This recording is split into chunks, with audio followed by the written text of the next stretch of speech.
Tiles of temples episode 4 భాగంగా ఈరోజు మనం అహోబిలం శ్రీ లక్ష్మీ నరసింహస్వామి యొక్క చరిత్ర మరియు ప్రాముఖ్యత గురించి తెలుసుకుందాం. అహోబిలం శ్రీ లక్ష్మీ నరసింహస్వామి ఆలయ చరిత్ర గురించి తెలుసుకుందాం. పురాణాల మేరకు శ్రీ మహావిష్ణువు రాక్షసుల రాజైన హిరణ్యకశిపుడిని సంహరించేందుకు సగం మనిషిగాను సగం సింహం రూపంలోను అవతరించిన ఈ ప్రదేశం అని చెబుతారు. శ్రీ మహావిష్ణువు సింహావతారంలో హిరణ్యకశిపుడిని సంహరించి ప్రహ్లాదుడి భక్తికి మెచ్చి ఉగ్రరూపంతో వెలిసిన క్షేత్రం. ఇక్కడ అహోబలం అంటే గొప్ప బలం అని అర్థం. అహోబిల గొప్ప గుహ అనే మాటల నుండి ఈ పేరు వచ్చినది. ఇది నవ నరసింహ క్షేత్రాలలో ఒకటిగా, ముఖ్యంగా దిగువ అహోబిలంలో శ్రీ ప్రహ్లాద వరద స్వామి, జ్వాలా నరసింహస్వామి పూజలు అందుకుంటున్నారని స్థల పురాణాలు చెబుతున్నాయి. ఇక్కడ మనం 9 అవతారాలు చూడొచ్చు. అహోబిలంలో 9 నరసింహస్వామి రూపాలు మనకు దర్శనమిస్తాయి. అందులో మొదటిది ఉగ్ర నరసింహస్వామి,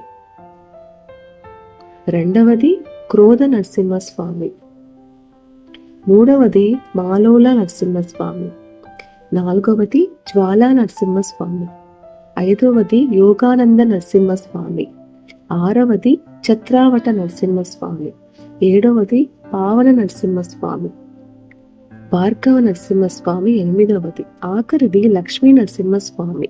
ఈ 9 రూపాల దర్శనం చేసుకోవడం భక్తులు మహాపుణ్యంగా భావిస్తారు. అహోబిలం ఆంధ్రప్రదేశ్ నంద్యాల జిల్లాలోని నల్లమల అడవుల్లో ఉన్న ఒక ప్రఖ్యాత పుణ్యక్షేత్రం. ఇది నవనరసింహ క్షేత్రాల్లో ఒకటి. శ్రీ లక్ష్మీ నరసింహస్వామికి అంకితం చేయబడిన పుణ్యక్షేత్రం. ఇక్కడ హిరణ్యకశిపుడిని సంహరించిన కథతో ముడిపడి ఉంది. ఈ క్షేత్రంలో 9 నరసింహ ఆలయాల సముదాయం ఉంది. ముఖ్యంగా ఎగువ మరియు దిగువ అహోబిలం ప్రధాన ఆలయాలుగా ఉన్నాయి. ఇది భక్తులకు ఒక ముఖ్యమైన తీర్థయాత్రా స్థలం. నంద్యాల జిల్లా ఆలగడ్డ సమీపంలో నల్లమల్ల అడవుల్లో ఉన్న ఈ పుణ్యక్షేత్రం శ్రీ లక్ష్మీ నరసింహస్వామి, ముఖ్యముగా విష్ణు యొక్క సింహావతార రూపం అని పురాణాలు చెబుతున్నాయి. నవనరసింహ క్షేత్రం అనే పేరు ఎందుకు వచ్చినదంటే అహోబిలం 9 నరసింహ దేవాలయ సముదాయం కాబట్టి ఇది నవ నరసింహస్వామి క్షేత్రముగా పేరు వచ్చింది. అహోబిలం ఆలయ పరిసరాలను చూస్తూ ఈ ఆలయం యొక్క కథను తెలుసుకుందాం.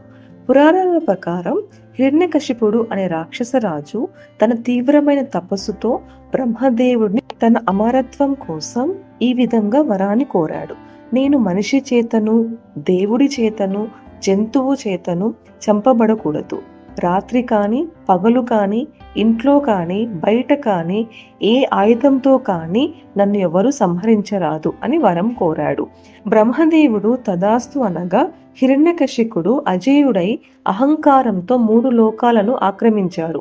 అతను తన తప్పు ఎవరిని కూడా ఆరాధించవద్దని ఆదేశించాడు. అయితే హిరణ్యకశిపుడి కుమారుడు ప్రహ్లాదుడు చిన్నతనం నుండి శ్రీ మహావిష్ణువు ఒక గొప్ప భక్తుడు. తను ఆదేశాలను ధిక్కరించి ప్రహ్లాదు నిరంతరం విష్ణు నామస్మరణ చేసేవారు. హిరణ్యకశిపుడు దీనికి కోపం వచ్చి ప్రహ్లాదుడిని అనేక విధాలుగా హింసించాడు. అతనిని అగ్నిలో కాల్చడం, పాములతో కాటు వేయడం, ఏనుగులతో తొక్కించడం ప్రయత్నించాడు. కానీ ప్రహ్లాదుడు భక్తి శ్రద్ధలతో విష్ణువు అతన్ని రక్షిస్తున్నాడు. ఒకరోజు హిరణ్యకశిపుడు కోపంతో ప్రహ్లాదుని అడిగాడు, నీ విష్ణువు ఎక్కడ ఉన్నాడు? ఈ స్తంభంలో కూడా ఉన్నాడా అని అడిగాడు. అప్పుడు శ్రీ మహావిష్ణువు ఒక స్తంభంని చీల్చుకొని నరసింహస్వామి అవతారంలో ఆవిర్భవించాడు. హిరణ్యకశిపుడిని తన గోళ్లతో గుమ్మంలో సంధ్యా సమయంలో నరసింహస్వామి సంహరించాడు. ఈ సంఘటన అహోబిలంలో జరిగినది అని పురాణాలు చెబుతున్నాయి. ఆ స్తంభం ఉగ్రస్తంభంగా పిలువబడుతుంది. ఇది ఇప్పటికీ అహోబిలంలో పవిత్ర స్థలంగా ఉంది. ప్రహ్లాదుడు భక్తికి మెచ్చి నరసింహస్వామి అతన్ని ఆశీర్వదించాడు. ఈ సంఘటన అహోబిలం ఆలయంలో ప్రధాన పురాణ నేపథ్యంలో జరిగినది అని పురాణాలు చెబుతున్నాయి. ఈ క్షేత్రంలో నవ నరసింహ ఆలయాలు నరసింహస్వామి యొక్క వివిధ రూపాలను ప్రతిబింబిస్తాయి. ఇంతటి పురాణ గాథ ఉన్న ఈ క్షేత్రాన్ని దర్శించుకొని ఆ లక్ష్మీ నరసింహస్వామి ఆశీర్వాదాన్ని పొందాలని కోరుతూ ఈ వీడియో మీకు నచ్చిందని ఆశిస్తూ స్వస్తి.